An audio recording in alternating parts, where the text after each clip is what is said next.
bukunya Freedom of Mind, Steven Hassan membahas tentang 3 kriteria sebuah kelompok dapat disebut sebagai sebuah kultus, yaitu jika memenuhi kriteria pertama, yaitu kepemimpinan yang authoritarian atau otoriter. Dan mengenai hal ini, saya telah membahasnya di video nomor 13. Kedua, pemanfaatan penipuan, dan ini juga telah saya bahas di dalam video nomor 47. Nah, kriteria ketiga adalah pemimpin kultus menggunakan teknik brainwashing untuk memanipulasi dan mengeksploitasi pengikutnya. Mengenai teknik brainwashing ini, saya telah membahasnya di video berjudul Apa itu Kultus? Penjelasan tentang brainwashing.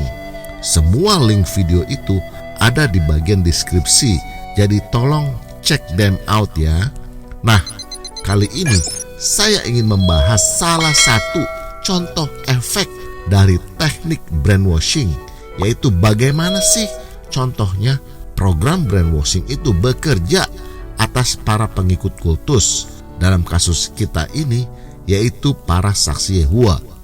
Di dalam bukunya Margaret Singer, yaitu Cults in Our Midst, pasal 7 membahas tentang psychological persuasion technique atau teknik psikologi persuasi yang dimiliki oleh pemimpin kultus, yaitu bagaimana pemimpin kultus ini sangat ahli memanipulasi pengikutnya, khususnya mempersuasi atau menghasut anggotanya untuk melakukan sesuatu seolah-olah apa yang dilakukan pengikutnya itu merupakan keinginan atau kehendak mereka sendiri. Tidak ada satu orang pun yang memerintah mereka. Padahal tanpa disadarinya, pengikut kultus itu melakukan apa yang sesungguhnya diinginkan oleh pemimpin mereka.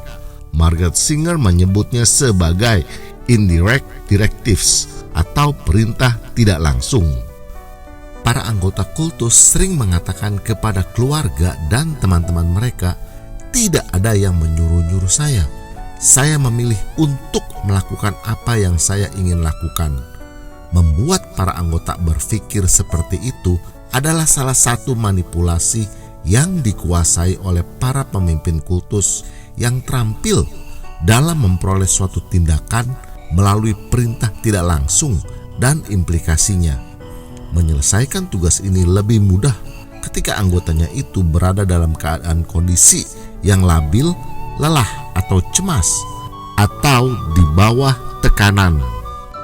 Apa sih yang dimaksud oleh Margaret Singer itu, dan apa contoh implikasinya di dalam saksi-saksi Yehova? Izinkan saya menjelaskannya. Pemimpin kultus memiliki 2 buah perintah, yaitu perintah yang tersurat atau secara eksplisit dan perintah yang tersirat atau secara implisit. Kedua perintah itu sebenarnya sangat manipulatif karena saling membatalkan dan bertentangan. Nah, ada beberapa contoh kasus yang saya akan ulas di sini. Pertama yaitu tentang membaca Alkitab.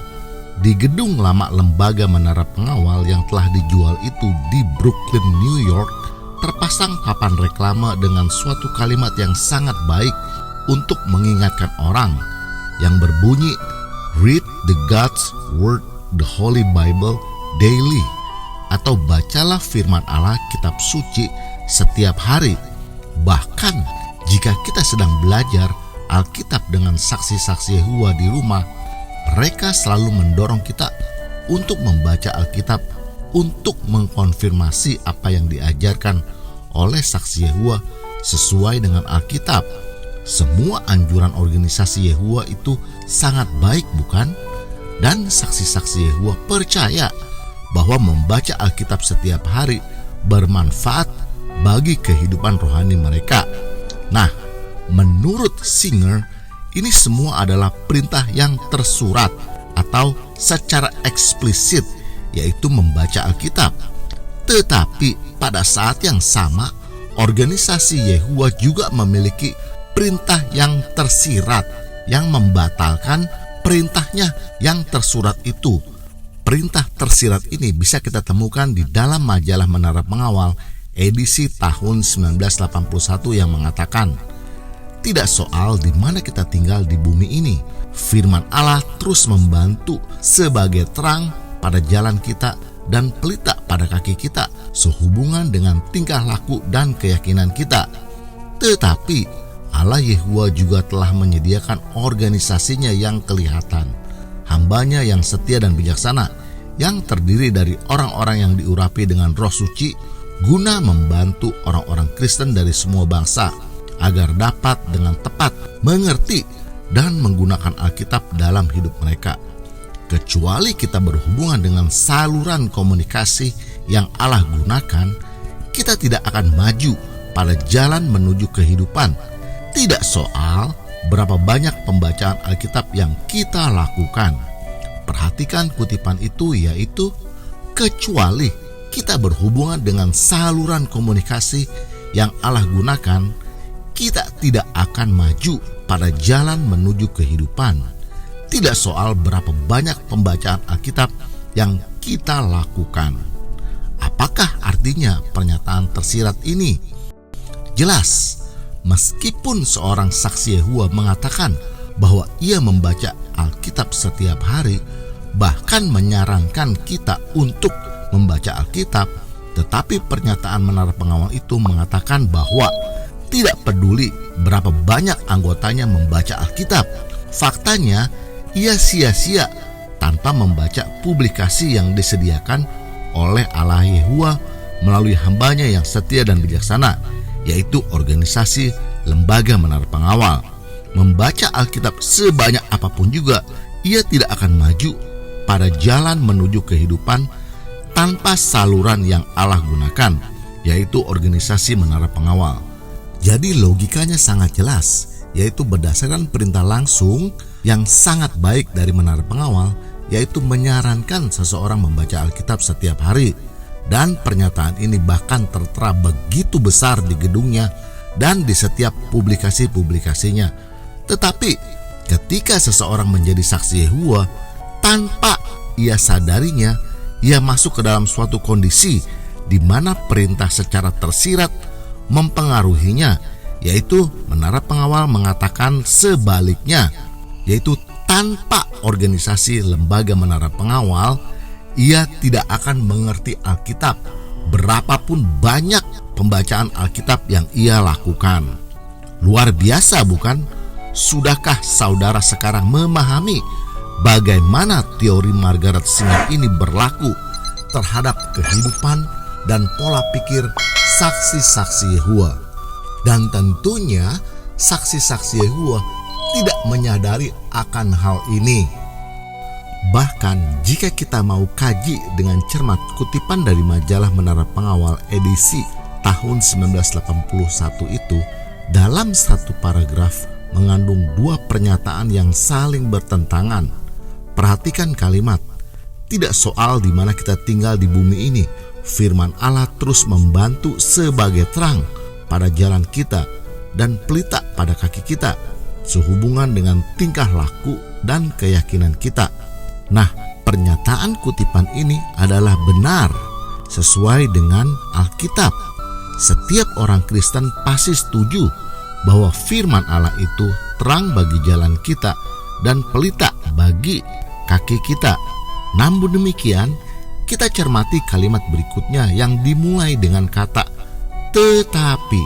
Artinya, kata tetapi ini adalah merupakan lawan atau menentang kalimat sebelumnya, yaitu Alkitab sebagai terang dan pelita menjadi gelap jika kita tidak berhubungan dengan saluran komunikasi yang disediakan oleh Allah. Sudahkah sekarang Anda memahami bagaimana manipulasi dari program brainwashing bisa mempengaruhi saksi-saksi Yehuwa tanpa mereka sadarinya?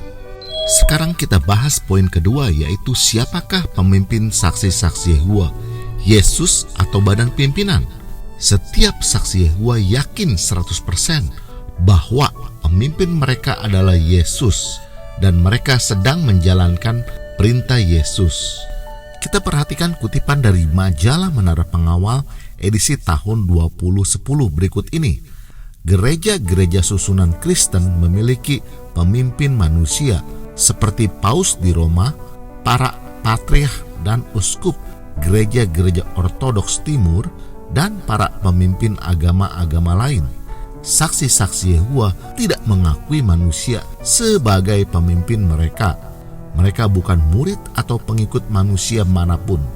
Hal ini sesuai dengan kata-kata nubuatan Yehova mengenai putranya. Lihat, sebagai saksi bagi kelompok-kelompok bangsa, Aku telah memberikan dia sebagai pemimpin dan komandan kepada kelompok-kelompok bangsa. Sidang internasional orang-orang Kristen terurap dan domba-domba lain rekan mereka tidak menginginkan pemimpin lain kecuali pribadi yang Yehova berikan kepada mereka. Mereka mendukung pernyataan Yesus, pemimpinmu satu, Kristus. Apakah benar saksi-saksi Yehova tidak mengikuti pemimpin manusia? Mari kita masukkan teori Margaret Singer itu ke dalam pemahaman ajaran saksi Yehova, yaitu bagaimana efek program manipulasi brainwashing itu bekerja kepada para saksi Yehova sebagai anggotanya. Apa yang telah saya sampaikan di dalam majalah Menara Pengawal edisi tahun 2010 jelas merupakan suatu perintah tersurat, yaitu pemimpin saksi Yehova adalah Yesus. Saksi Yehova tidak mengikuti pemimpin manusia. Nah, sekarang kita perhatikan kutipan berikut ini yang sebenarnya merupakan perintah tersirat dan bertentangan dengan pernyataan kutipan tersebut di dalam majalah Menara Pengawal di bulan dan tahun yang sama, tetapi di halaman yang berbeda, yang menjelaskan bahwa pemimpin saksi Yehova sebenarnya adalah badan pimpinan, karena badan pimpinan mengklaim telah mendapatkan kepercayaan Kristus, sehingga mengikuti arahan badan pimpinan berarti mengikuti Kristus. Dengan demikian, badan pimpinan mengklaim sebagai wakil Kristus di bumi. Karena jika ingin mengikuti Kristus, seorang saksi Yehova harus mengikuti badan pimpinan. Bahkan sebenarnya di dalam sebuah video saya telah membuktikan bahwa badan pimpinan dan organisasi saksi Yehova merupakan penyembahan berhala bagi setiap pengikutnya. Silakan klik bagian kanan atas untuk membuktikannya. Nah, sekarang kita lihat kutipan berikut ini. Pada zaman akhir ini, Kristus telah mempercayakan semua harta miliknya, semua kepentingan kerajaan di bumi kepada budak yang setia dan bijaksana miliknya, dan badan pimpinan sekelompok Kristen terurap yang mewakili golongan budak itu. Kaum terurap dan domba-domba lain rekan mereka mengakui bahwa dengan mengikuti arahan badan pimpinan zaman modern, mereka sebenarnya mengikuti pemimpin mereka, Kristus. Sudahkah Anda melihat betapa manipulatifnya kutipan tersebut? Di majalah Menara Pengawal di bulan dan tahun yang sama, di halaman 21 mengatakan perintah tersurat, yaitu bahwa saksi-saksi Yehova tidak menginginkan pemimpin lain kecuali pribadi yang telah Yehova berikan kepada mereka, yaitu Kristus. Nah, di halaman 23 mengatakan perintah tersiratnya yang membatalkan perintah tersurat itu, yaitu saksi-saksi Yehova mengakui bahwa dengan mengikuti arahan badan pimpinan zaman modern, mereka sebenarnya mengikuti pemimpin mereka, Kristus. Nah, pertanyaannya adalah, siapakah yang saksi-saksi Yehova ikuti sebagai pemimpinnya? Yesus atau badan pimpinan? Jika seorang mantan saksi Yehova yang telah bebas dari program brainwashing pasti mengatakan bahwa saksi Yehova mengikuti badan pimpinan.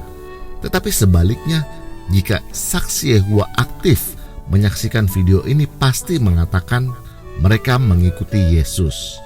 Dan saya mengatakan bahwa para saksi Yehova sebenarnya mengikuti badan pimpinan, bukan Yesus. Karena badan pimpinan hanya mengaku secara sepihak bahwa mereka telah dipercaya oleh Yesus, padahal Yesus tidak pernah mempercayai mereka.